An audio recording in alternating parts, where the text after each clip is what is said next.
The early morning sun filtered through the large windows of Atlanta International Airport's Terminal B, casting long shadows across the busy corridor. James Chen adjusted his navy blue backpack as he walked confidently toward Gate B-23, his polished dress shoes clicking against the shiny airport floor. At 34 years old, James had become used to frequent business travel as a senior software engineer for a major tech company, but today's flight to Seattle felt different. He had just finished a successful presentation to potential investors, and his company was closer than ever to launching their groundbreaking healthcare application. The app would help connect low-income families with affordable medical care, a project that meant more to James than just business success. Growing up in a struggling immigrant family, he knew firsthand how important accessible healthcare could be. The gate area was already crowded when James arrived. He checked his phone. 7:45 a.m., still 45 minutes before boarding. Finding an empty seat near the charging station, he pulled out his laptop to review some project notes. A young mother struggling with two small children caught his attention as she tried to manage her bags and keep her kids from running off. Without hesitation, James offered his seat and helped her with her luggage. Flight 2487 to Seattle will now begin boarding, starting with our premium members and passengers needing special assistance, the gate agent announced through the speakers. James gathered his belongings, double-checking that he had his ticket for seat 15A, a window seat, his preferred choice. As he waited in line, James noticed an elderly woman in an expensive-looking beige suit, probably in her early 70s, speaking loudly on her phone. "Yes, Martha, I'm about to board now. These flights are always so tedious, especially with the kind of people they let fly these days." She rolled her designer carry-on bag forward, her perfectly manicured nails gripping the handle tightly. When it was his turn, James handed his boarding pass to the smiling gate agent, Sarah, according to her name tag. "Have a great flight, Mr. Chen," she said warmly. As he walked down the jet bridge, James felt grateful for kind people like Sarah who made travel more pleasant. The interior of the Boeing 737 welcomed him with its familiar smell of clean upholstery and filtered air. James made his way down the narrow aisle, politely waiting as other passengers stored their bags in the overhead compartments. He reached row 15 and quickly stored his backpack above before settling into his window seat. Looking out the window, James watched the ground crew loading luggage and performing their pre-flight checks. He pulled out his phone to send a quick text to his mother. "Boarding now, Mom. Will call when I land in Seattle." His mother always worried about his flights, even after years of regular business travel. The plane gradually filled with more passengers. A friendly-looking man in a business suit took the aisle seat in his row, exchanging a polite nod with James before putting on his headphones. The middle seat between them remained empty as the boarding continued. James opened his laptop again, wanting to make the most of his time before takeoff. He was deep in concentration when a sharp voice cut through his thoughts. excuse me, flight attendant." He looked up to see the same elderly woman from the gate area standing in the aisle, her face twisted in obvious displeasure as she looked at her boarding pass and then at the empty middle seat next to James. A young flight attendant named Michael approached with a professional smile. "Is there a problem, ma'am?" The woman clutched her designer handbag closer to her chest, her eyes darting between James and the flight attendant. The tension in the air grew thick, and several nearby passengers began to take notice of the unfolding situation. James could feel his heart rate increasing slightly, recognizing the all-too-familiar signs of what was about to happen.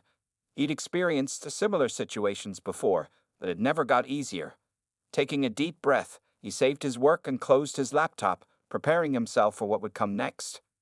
The businessman in the aisle seat removed his headphones, suddenly alert to the growing tension. Other passengers nearby began to slow their movements, their attention drawn to the developing scene in row 15. The morning sunlight continued to stream through the small airplane windows, unaware of the storm that was about to break in this narrow cabin at Gate B-23. Margaret Wells looked down at her boarding pass again, her lips pressed into a thin line. "There must be some mistake," she said loudly, her voice carrying through the cabin. "I specifically requested a seat in a more suitable area." Her eyes narrowed as she glanced at James, making her meaning clear to everyone within earshot. Michael, the flight attendant, maintained his professional composure. "Ma'am, your assigned seat is 15B, the middle seat in this row. I can assure you there's no mistake." He gestured politely to the empty seat between James and the businessman. Well, I simply won't sit there, Margaret declared, her voice rising. Look at him. I demand to be moved to a different seat immediately. She pointed her manicured finger directly at James, causing several nearby passengers to gasp at her blatant display of racism. James remained outwardly calm, though his hands tightened slightly on his laptop. He'd faced discrimination before, but rarely so openly and aggressively. The businessman in the aisle seat, Tom Parker, shifted uncomfortably before speaking up. Ma'am, that's completely inappropriate, Tom said firmly. If you have a problem sitting here, perhaps you should find another flight. Several other passengers nodded in agreement, and someone in the row behind started recording the incident on their phone. Margaret's face flushed red with anger. How dare you? Do you know who I am? I'm Margaret Wells, head of the Wells Real Estate Group. I've been flying first class for 30 years. She fumbled in her designer bag, pulling out her phone. I'm calling my lawyer right now. A second flight attendant, Sarah from the gate, quickly approached after hearing the commotion. What seems to be the problem here? She asked, though the situation was becoming increasingly clear to everyone. Before Margaret could respond, she noticed James's laptop on his tray table. And what's this? She demanded, reaching for it. Are you recording me? You people are always trying to make everything about race. James pulled his laptop closer, protecting it from her grasp. Please don't touch my property, he said calmly, speaking for the first time. His voice was steady and dignified, despite the situation. Ma'am. Sarah intervened, stepping between Margaret and James. You need to lower your voice and keep your hands to yourself. Your behavior is making other passengers uncomfortable. The cabin had grown silent except for the sound of the plane's air conditioning and Margaret's heavy breathing. More phones were now recording the incident, their cameras capturing every moment of her racist tirade. A young woman in row 14 turned around, her expression fierce. This is disgusting. It's 2025, and we're still dealing with this kind of racism. Others murmured in agreement, and an elderly man wearing a veteran's cap spoke up from across the aisle. I didn't serve this country for 40 years to watch this kind of discrimination, he said firmly. Young man, he addressed James, you have every right to be here. Margaret's face contorted with rage. You're all against me. This is reverse discrimination. She attempted to push past Sarah to reach another seat, but the flight attendant stood her ground. Mrs. Wells, Sarah said firmly, this is your final warning. Either you take your assigned seat and behave appropriately, or we'll need to involve the captain and airport security. James sat quietly, his expression composed but his eyes reflecting a deep sadness at the situation. He worked hard to get where he was in life, graduating top of his class from MIT, building successful applications that helped people, yet moments like these reminded him that some people would only ever see the color of his skin. The tension in the cabin was palpable as other passengers watched the scene unfold. Some were shaking their heads in disapproval at Margaret's behavior, while others offered sympathetic looks to James. The situation had reached a boiling point, and everyone knew something had to give. Sarah reached for her cabin phone, preparing to call the captain, while Michael positioned himself closer to Margaret, anticipating her next move. The morning sun continued to stream through the windows, illuminating the scene like a spotlight on humanity's ongoing struggle with racism and prejudice. The situation exploded faster than anyone expected. As Sarah reached for the cabin phone, Margaret suddenly lunged forward, her designer bag swinging wildly. I won't be treated this way, she shrieked, attempting to push past the flight attendants to reach another seat. In her aggressive movement, Margaret's bag struck James's laptop, sending it crashing to the floor. The sound of potential expensive damage echoed through the now silent cabin. James quickly stood up to retrieve his computer, which contained months of work on his healthcare project. Look what you made me do, Margaret accused, pointing at James as he bent to pick up his laptop. He's threatening me. Can't you all see? Her voice had reached a hysterical pitch, but the other passengers could clearly see that James remained calm and composed. Tom Parker, the businessman in the aisle seat, had also stood up. That's enough, he said firmly. I saw exactly what happened. You deliberately knocked his laptop down. He pulled out his phone, showing that he'd been recording the entire incident. It's all right here. A young woman wearing a nurse's uniform spoke up from 2 rows behind. I got it on video too, she called out. Started recording as soon as she began her racist behavior. My hospital administration would love to know about a real estate agent who doesn't believe in equal treatment. Margaret's face turned an even deeper shade of red. You can't do this to me. I'll sue all of you. She reached into her bag again, this time pulling out a small bottle of water. In a moment of complete loss of control, she unscrewed the cap and flung the water toward James. Several passengers gasped as the water arsed through the air. James managed to partly dodge, but some of the water splashed onto his suit jacket. The veteran across the aisle immediately stood up, moving with surprising agility for his age. That's assault, he declared loudly. Young lady, he addressed Sarah, call security right now. I'd seen enough. His military bearing seemed to carry extra authority, and Sarah nodded, already dialing on the cabin phone. Michael, the other flight attendant, positioned himself firmly between Margaret and James. Ma'am, you need to step back into the aisle right now, he ordered, his previous professional smile replaced with stern authority. James slowly wiped the water from his jacket with a handkerchief, his movements deliberate and controlled. I'd like to press charges, he said quietly but firmly. This has gone too far. The captain's voice crackled over the intercom. This is your captain speaking. We've been informed of a disturbance in the cabin. Airport security has been called and is on their way. All passengers, please remain in your seats. Margaret's composure finally cracked completely. You don't understand. I'm the victim here. I'm a respected businesswoman. She began to sob, but the tears drew no sympathy from the other passengers, who had witnessed her entire racist performance. 2 minutes later, which felt like hours in the tense cabin, 3 airport security officers appeared at the front of the plane. They moved quickly down the aisle toward row 15, their faces professional but stern. Ma'am, we need you to come with us, the lead officer stated firmly. We've received multiple reports of assault and disorderly conduct.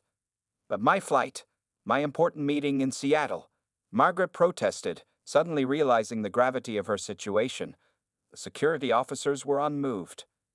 You should have thought about that before attacking another passenger, the officer replied. Please come with us now, or we will be forced to remove you. As the officers began to escort Margaret off the plane, passengers pulled out their phones, recording her walk of shame. Her previously perfect hair was now disheveled, her expensive suit wrinkled, and her mascara smeared from crying. James sat back down, examining his laptop for damage. The young mother he had helped earlier at the gate reached forward from the row behind him and touched his shoulder gently. Are you okay? She asked softly. I'm fine, James replied with a small smile, but I think her day is about to get much worse. As if to confirm his words, more security officers appeared at the gate, waiting to escort Margaret to the airport police station. As Margaret disappeared down the jet bridge with the security officers, a wave of relief swept through the cabin.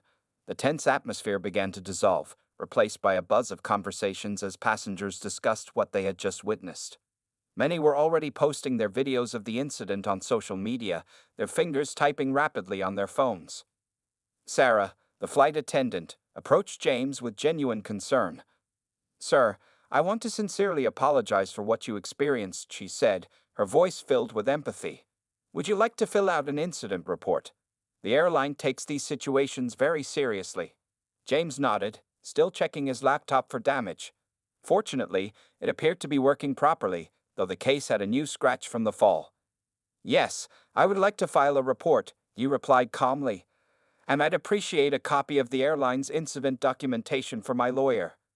The captain's voice came over the intercom again. Ladies and gentlemen, we apologize for the delay. We're working to get back on schedule as quickly as possible. Mr. Chen, could you please come to the front of the aircraft? As James stood up, several passengers patted his shoulder supportively. Tom Parker, the businessman who had defended him, spoke up. I'll email you my video footage if you'd like. Here's my business card.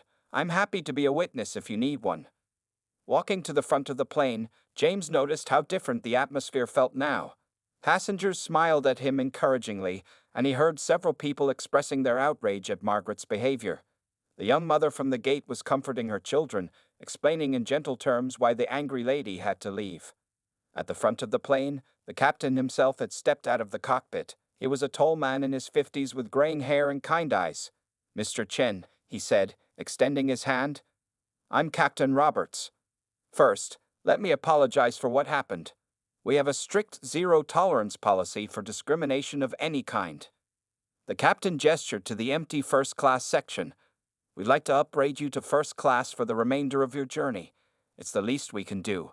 Also, our ground team is already in contact with airline management about this incident."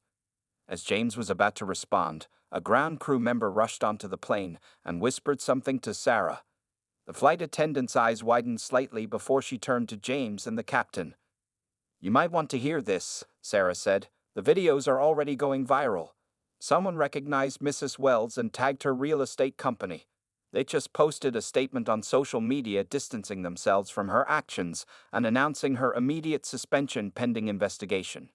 James took his new seat in first class, feeling a complex mix of emotions.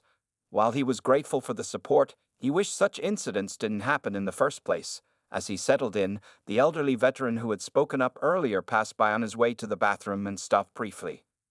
"Son," the veteran said quietly, "I fought alongside men of all colors in Vietnam. We blood the same color. Don't let people like her dim your light." He patted James's shoulder before continuing down the aisle.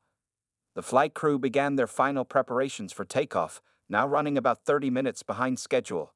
Sarah brought James a complimentary glass of water and informed him that the airline's customer relations team would be contacting him about compensation for the incident. Opening his laptop again, James saw that his email was already filling up with supportive messages. Some passengers had found his business profile and were sending him words of encouragement. One email was from a local news station requesting an interview about the incident. As the plane finally began to taxi, James looked out the first-class window at the Atlanta morning sun. His phone buzzed with a text from his mother. "Just saw the videos, son. Are you okay? Call me when you land. So proud of how you handled yourself. Love you." James smiled slightly, thinking about how his parents had always taught him to maintain his dignity in the face of prejudice. Today, dignity had won, and karma had worked faster than anyone expected. The plane lifted off into the clear blue sky, leaving Margaret Wells and her hatred firmly on the ground. Back in the Atlanta airport terminal, Margaret Wells was experiencing the fastest downfall of her 30-year career. Sitting in the airport security office, her designer outfit now wrinkled and her makeup smeared, she watched in horror as her phone exploded with notifications. The security officer, Officer Johnson, a middle-aged black woman with a no-nonsense expression, read Margaret her rights. "Mrs. Wells, you're being charged with assault and disorderly conduct. We have multiple witness statements and video evidence of the incident." Margaret's hands trembled as she scrolled through her social media. The videos had already gone viral, with millions of views across different platforms. #RacistRealtor was trending, and her company's name was being mentioned in thousands of posts. "This is all a misunderstanding," Margaret pleaded, her voice having lost its earlier arrogance. "I was just having a bad day. I'm not really like this." But the videos showed otherwise, capturing every moment of her racist behavior and physical assault. Her phone rang. It was David Wells, her son who worked as a junior partner in her real estate firm. "Mom, what have you done?" His voice crackled through the speaker. "The company's social media is in meltdown. We've lost 3 major clients in the last hour." Before she could respond, another call came in from her company's board of directors. They had scheduled an emergency meeting to discuss her position. The company's official statement on Twitter had already received hundreds of thousands of retweets. Wells Real Estate Group absolutely condemns racism and discrimination. Margaret Wells has been suspended effective immediately pending investigation. Meanwhile, in the airport police station, Detective Rivera was reviewing the case. The airline had submitted official documentation, and dozens of passengers had already emailed their video footage. The young mother from the flight had given a particularly detailed statement, describing how James had helped her with her bags before the incident. "Mrs. Wells," Detective Rivera said, entering the security office, "we're also investigating this as a potential hate crime. The evidence clearly shows racial motivation in your actions." Margaret's face went pale. Her lawyer, hastily called to the scene, looked grim as he reviewed the mounting evidence. "This is very serious," he whispered to her. "The videos are absolutely damning, and the number of witnesses is overwhelming. Outside the airport, local news vans had already gathered. The story of a prominent realtor's racist attack had proved too compelling to ignore. Reporters were interviewing passengers from the flight as they exited the terminal. Tom Parker, the businessman who had recorded the incident, appeared on a local news channel. "What I witnessed today was despicable," he stated firmly. "But what impressed me most was how Mr. Chen handled himself with such dignity and how the other passengers united against racism." Back in the security office, Margaret's phone continued to buzz. Her country club membership had been suspended. The charity organization where she served on the board had asked for her immediate resignation. Her social circle was rapidly distancing themselves from her. "Mrs. Wells," Officer Johnson said, watching Margaret's world crumble, "we're transferring you to the county jail for processing. You'll have an opportunity to post bail, but you'll need to appear in court to face these charges." As Margaret was led out in handcuffs, she caught a glimpse of herself in a window reflection. Her carefully maintained image of a successful, respected businesswoman had shattered in less than an hour, all because she couldn't contain her racist beliefs. The local news captured her walk to the police car, a far cry from her usual confident strut through luxury real estate properties. Social media users were already creating side-by-side comparisons of her LinkedIn profile photo, showing her in designer clothes and a perfect smile, with the current footage of her tear-stained face and disheveled appearance. Detective Rivera watched the police car drive away and checked his phone.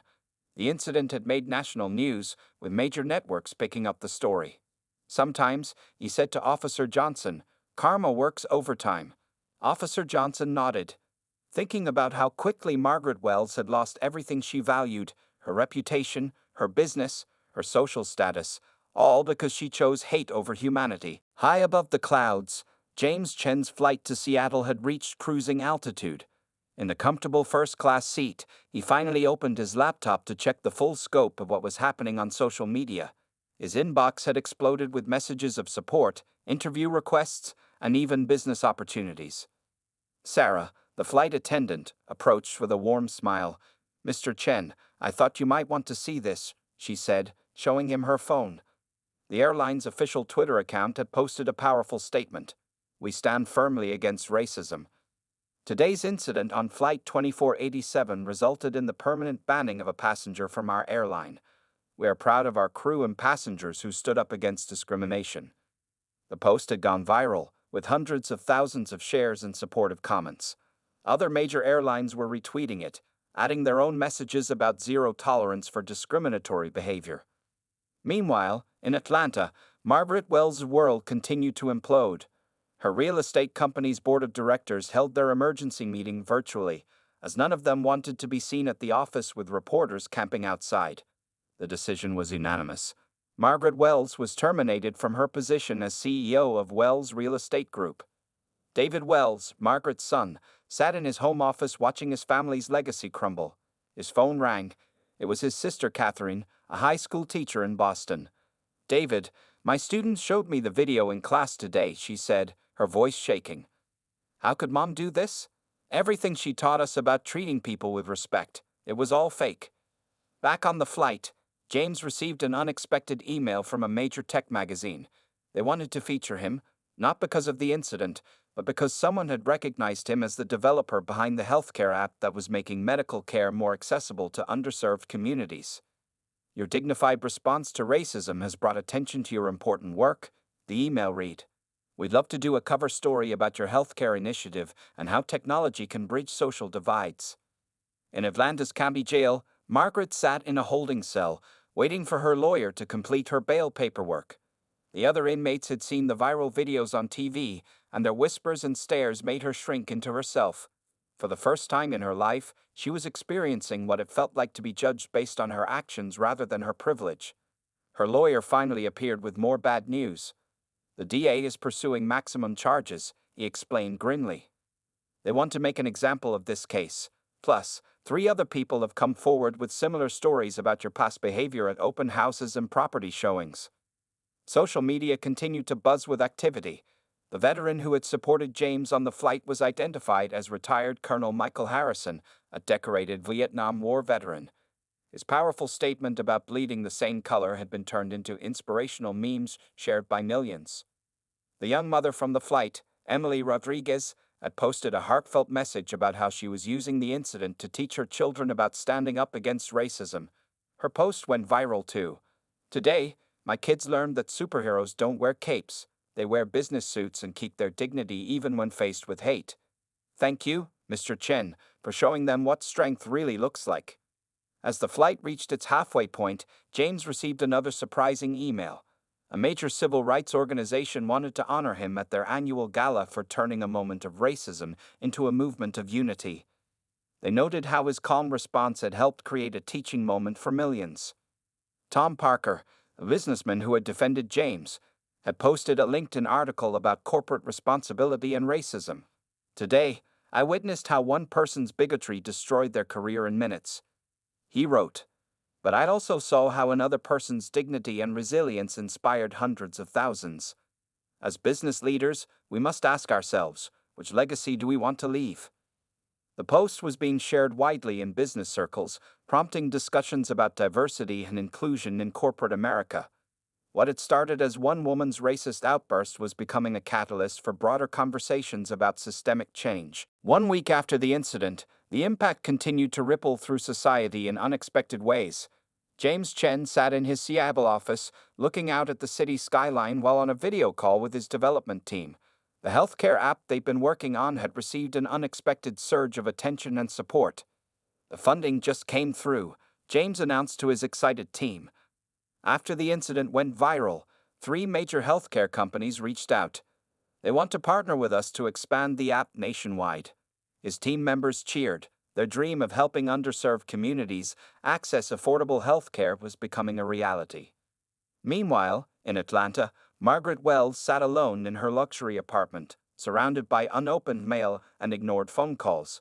Her carefully built world had completely unraveled. The local real estate board had revoked her license pending their investigation. Her country club membership was permanently terminated. Even her bridge club had quietly removed her from their group chat. The morning news played on her TV. In an unprecedented move, the Wells Real Estate Group has announced a complete rebranding. David Wells, the new CEO, has pledged to donate 20% of the company's profits to organizations fighting racial discrimination in housing. David had refused to take his mother's calls for the past week.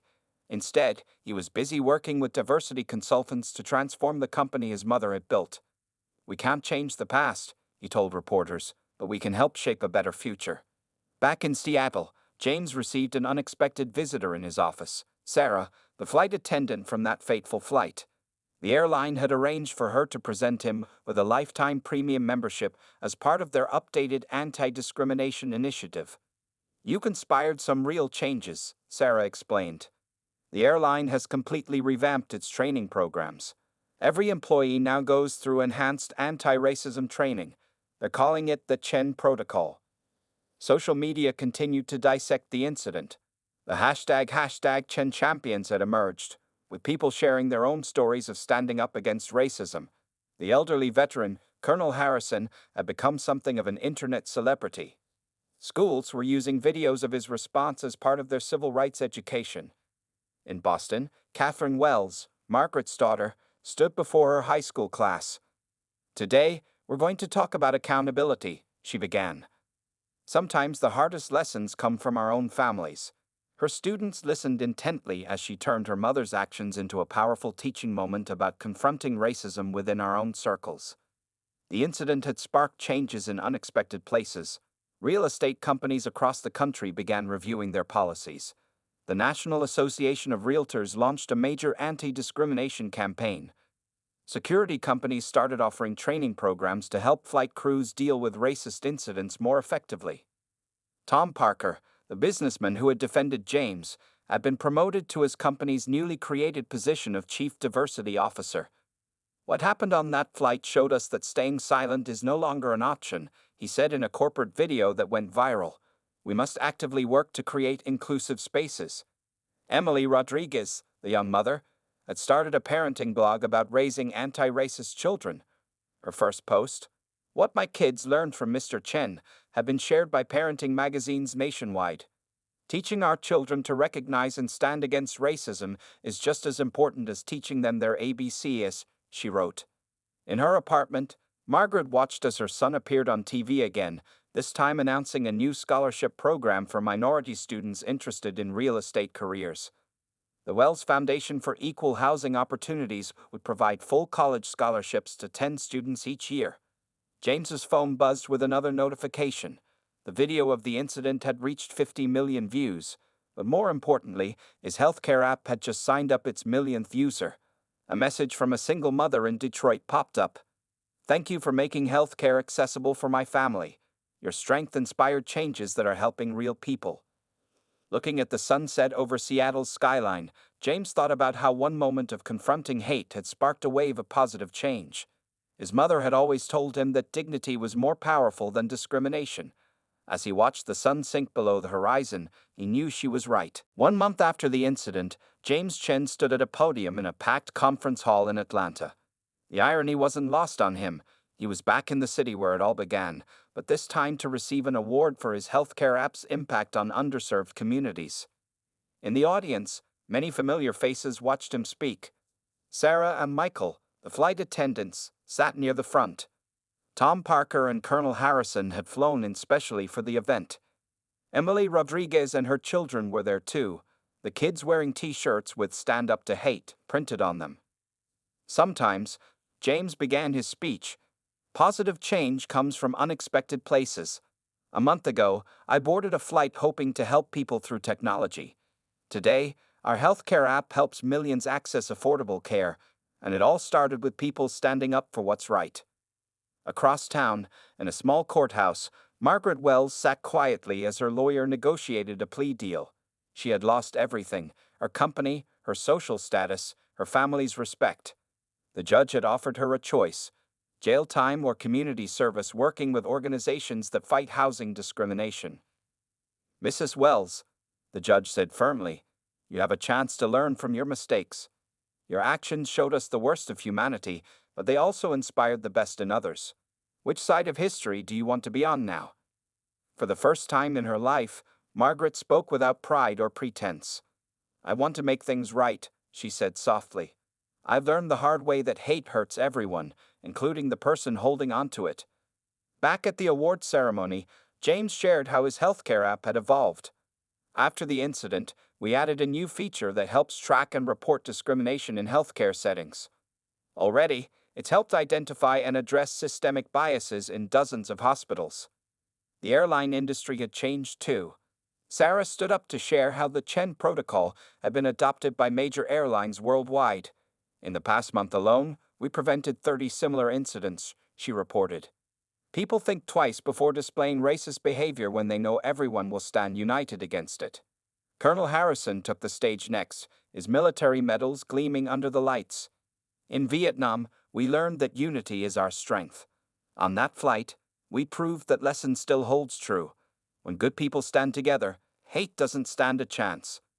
In Boston, Catherine Wells was helping her students organize their school's first Unity Day. The incident with her mother had transformed her approach to teaching. "Sometimes our greatest lessons come from our hardest moments," she told her colleagues during a staff meeting. David Wells, now running the rebranded real estate company, had implemented sweeping changes.